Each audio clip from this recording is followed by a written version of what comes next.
এই স্বাস্থ্যমন্ত্রী তিনি নির্বাচনের আগে বলেছিলেন যে আমি নির্বাচন হওয়ার পরে আমার জাউরামি রূপ দেখবেন। হঠাৎ করে আদ্দিন হসপিটাল বন্ধ করে দেওয়া হলো, অথচ হসপিটালের ভিতরে শত শত রোগী চিকিৎসাধীন। একজন মা কেঁদে বলছে আমার শিশু এনআইসিউতে অর্থাৎ লাইফ সাপোর্টের মতো একটা সিচুয়েশন মধ্যে আছে, আর সরকার বাহাদুর এদের কোনো একটা ব্যবস্থা না করে হঠাৎ করে লাইসেন্স দিয়েছে। আমি বলবো যে স্বাস্থ্যমন্ত্রীর লাইসেন্স বাতিল করা দরকার, কেননা উনি যদি আদ্দিন হসপিটাল লাইসেন্স বাতিল করে এই অপরাধে, তার আগে তার সমস্ত সরকারি হসপিটালের লাইসেন্স চলে যাওয়া দরকার। কেননা আদ্দিন হসপিটালে যে সার্ভিস, যেই সেবা, যেই পরিচ্ছন্নতা আছে, একটা সরকারি হসপিটালে তার 50%ও নাই। আপনি সরকারি হসপিটালের ওয়াশরুমে যান, দেখেন ভাইরা এখন করে করে ছাড়ছে ভিডিও, ওয়াশরুমে যান ঢুকার মতো অবস্থা নাই। তারপর রাজশাহী মেডিকেল কলেজে, রাজশাহী যে হসপিটালটা, সেখানে অসংখ্য শিশু আপনার তাদের চিকিৎসা যে ভেন্টিলেশন বলে একটাকে, এইটার অভাবে অসংখ্য শিশু মারা গিয়েছে। আপনার অসংখ্য হসপিটাল আছে যেখানে রুগী গিয়ে পড়ে থাকে, তাকে ইমার্জেন্সি কোনো সেবা দেওয়া হয় না, রুগীদেরকে কোনো রকমের সেবা দেওয়া হয় না। এরকম অসংখ্য হসপিটাল আছে যে সবাই এক বাক্যে মানতে রাজি যে সরকারি হসপিটাল থেকে প্রাইভেট হসপিটাল 100 গুণ বেশি ভালো। প্রাইভেট হসপিটালে যে সেবা আসে সরকারি হসপিটালে তার 50%ও নাই। তাহলে স্বাস্থ্যমন্ত্রীর লাইসেন্স যাওয়া দরকার। এবং তিনি কতটা একটা অযোগ্য সিদ্ধান্ত নিলেন, যেখানে অসংখ্য রুগীরা অলরেডি চিকিৎসাধীন আছে। আরে ভাই, সমস্ত আলেম ওলামারা থেকে সবাই বলেছে আপনার মাথা ব্যথা হলে কি আপনি মাথা কেটে ফেলবেন নাকি? 6টা শিশু মারা গেছে, নিঃসন্দেহে এটা বড় একটা ক্ষতি। এটার পিছনে যারা অবহেলা আছে তাদের চাকরি চলে যাবে এবং হসপিটাল কর্তৃপক্ষের জরিমানা হবে, তাদের একটা জরিমানা হবে যাতে সবাই ভয় পায়, শিক্ষা নেয়। আপনি বিশাল বড় একটা রানিং হসপিটাল, এখানে শত শত চিকিৎসাধীন অবস্থায় আছে, এখানে শত শত স্টাফ আছে যাদের রুজির জীবিকা এটার মাধ্যমে হচ্ছে, এবং সাশ্রয়ী মূল্যে অল্প খরচে যারা চিকিৎসা দিচ্ছে। এখানে অল্প খরচে আপনি সিজার হয়ে যাচ্ছে, নর্মাল ডেলিভারি হয়ে যাচ্ছে। এখন এটা কাদের খুশির উদ্দেশ্যে তিনি বন্ধ করলেন? তিনি আবার বলছেন শত শত কোটি টাকা নিয়ে তার পিছনে ঘুরেছে হসপিটালের মালিক। আবার তিনি বললেন আদ্দিনে যে তাকে বলেন প্রমাণ করতে। এই যে আপনি একটা চিকিৎসা, কোনো তো চিকিৎসা সেবার সরকারি যেগুলো আছে এগুলি ঠিক করার নামগন্ধ নাই, এগুলি সেবা সার্ভিস বৃদ্ধি করবে। অথচ আমরা দেখেছি এই স্বাস্থ্যমন্ত্রী তিনি নির্বাচনের আগে বলেছিলেন যে আমি নির্বাচন হওয়ার পরে আমার জাউরামি রূপ দেখবেন। তিনি কি এমনই কোনো প্রতিশোধ নিচ্ছেন? দেখেন, দলীয়গত মতপার্থক্য কারোর সঙ্গে থাকতে পারে, তাই বলে ভালো ভালো প্রতিষ্ঠান, হসপিটাল, ব্যাংক, স্কুল, এগুলির প্রতি যদি আমরা নোংরা রাজনীতি করি, এদেশের মানুষ কখনোই শান্তি আসবে না। পারলে নিজে একটা ব্যাংক করি, পারলে নিজে আর একটা হসপিটাল করি, বা যেগুলি দায়িত্বশীল অবস্থা আছে এগুলি আর কি ইমপ্রুভ করি, সেটা গন্ধ নাই। খামোকে একটা সিদ্ধান্ত নিয়ে ফেলে, এতে করে হয়তো অনেক দুষ্কারী যারা আছে, যারা চক্রান্তকারী, মোটা অঙ্কের ব্যবসায়ী, অনেক হসপিটাল আছে না, তারা হয়তো এখানে খুশি হইতে পারে। কিন্তু সাধারণ যারা গরিবের হসপিটাল, আদ্দিন হসপিটালে গরিবরা যেভাবে ইমার্জেন্সি সেবা পেতেন, আপনি 250-60 টাকা অ্যাম্বুলেন্স সারা পৃথিবীতে পাবেন। 250 মানে 200-350 টাকা মানে $3, $3.5 সারা পৃথিবীতে পাবেন, যেটা আদ্দিন হসপিটাল 200 থেকে 250 বা 350-এর ভিতরে, ঢাকার ভিতরে ইমার্জেন্সি অ্যাম্বুলেন্স সার্ভিস দিত। আপনি তাদেরকে পুরস্কার দেওয়া দরকার। হ্যাঁ, ভুল করলে শুধু আদ্দিন না, যে কোনো হসপিটালের শাস্তি হবে।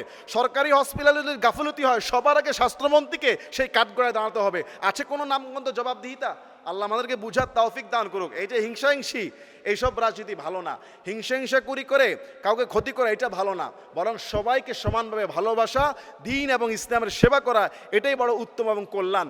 আদ্দিন হসপিটালকে চালু করে দিয়ে গরিবদের সেবাকে উন্মুক্ত করে, এবং চাকরিজীবী যারা আছে এদেরও একটা ব্যবস্থা যেন হয়ে যায়। আমি বলবো সরকার বাহাদুরকে এইটা যেন তারা একটা বিবেচনা নেয়, কেননা এটা বন্ধ করা মোটেও উচিত হয় নাই, মোটেও ঠিক হয় নাই। সমস্ত স্কলার, সমস্ত আলেমোলামারা থেকে যারা ভালো মানুষ সমাজের, সবাই এক বাক্যে বলেছেন যে এটা মোটেও ঠিক হয় নাই।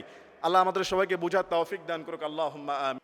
একদিকে মায়ের লাশ, আরেকদিকে তার ছেলে কান ধরে উঠা বসা করছে। এই দৃশ্য সোশ্যাল মিডিয়াতে ছড়িয়ে পড়েছে যে মায়ের লাশ পেতে সন্তান মেডিকেলের মধ্যে কান ধরে উঠা বসা করছে। এইটা বিদেশের ঘটনা নয়, এটা বাংলাদেশের রংপুর মেডিকেল কলেজের একটি ঘটনা। যে নূরজাহান নামক একজন মহিলাকে ইমার্জেন্সি যখন সেবা দিতে হসপিটালে নেওয়া হলো, এরপরেই তিনি কিছুক্ষণ পরে মারা যায়। কিন্তু তার সেই সন্তান অভিযোগ তোলে যে তার মাকে চিকিৎসার অবহেলায় তিনি মারা গিয়েছেন, এবং তিনি মারা যাওয়ার পরে তার লাশটা পর্যন্ত তার সন্তানদেরকে দেখতে দেওয়া হয় নাই। এবং তার সন্তান যখন বলেছে যে চিকিৎসকের এখানে গাফলতি আছে, তখনই ইন্টার্ন চিকিৎসকের সঙ্গে আত্মীয় স্বজনদের একটু হাতাহাতি ঘটে যায়। আর এতেই করেই হসপিটালের যে ইন্টার্ন, যে ডক্টর রয়েছেন, শিক্ষার্থীরা রয়েছেন, তারা নাকি আন্দোলন করে হসপিটালের ইমার্জেন্সি সেবাকে বন্ধ করে দিয়েছে। দেখেন, যেই ডাক্তার হলো মানুষের সেবার জন্য এই পৃথিবীর সবচেয়ে সেরা উত্তম ব্যক্তি, সেই ডাক্তারের নিছক কোনো একজন ব্যক্তির সঙ্গে তাদের মনোমালিন্য হওয়ার কারণে তারা পুরা হসপিটালের ইমার্জেন্সি বিভাগের সব চিকিৎসা বন্ধ করে দিয়েছে। এইটা কি আদৌ একজন শিক্ষিত, একজন হৃদয়বান ডাক্তারের কি এটা কোনো পেশা হতে পারে? শুধু তাই না, অভিযোগ উঠেছে তার মায়ের লাশটা দেখতে দেওয়া হয় নাই। ইন্টার্ন চিকিৎসকের সঙ্গে হাতাহাতি করার কারণে তাদের সেই লাশটা অ্যাম্বুলেন্সে উঠানোর পরেও নাকি সেখান থেকে টেনে হিস্ট্রি নিয়ে সেটাকে মর্গে ঢুকিয়ে রেখেছে। 1 ঘন্টা না 2 ঘন্টা না, আত্মীয় স্বজন যখন দেখলো 10-12 ঘন্টা তাদের লাশ দেওয়া হচ্ছে না, তারা লাশ পাওয়ার জন্য রাস্তা অবরোধ করে ফেলেছে। একটা স্বাধীন দেশের সরকারি মেডিকেল কলেজের এই হালাত। আমাদের স্বাস্থ্যমন্ত্রী সাহেব তিনি এখন কোথায়, যিনি আদ-দ্বীন হসপিটালকে রাতারাতি কোনো দিক বিবেচনা না করে রানিং রুগীদের সেবা কি হবে, রানিং স্টাফদের দায়িত্ব কি হবে, কোনো কিছু বিবেচনা না করে তিনি হুট করে বিশাল একটা সুশৃঙ্খলময় একটা হসপিটালকে বন্ধ করে দিলেন। এখন রংপুর মেডিকেলে যে ইমার্জেন্সি সেবাই বন্ধ করে দিলেন তার ডাক্তাররা। তার কি লাইসেন্স থাকা এখন দরকার, উচিত না যাওয়া উচিত?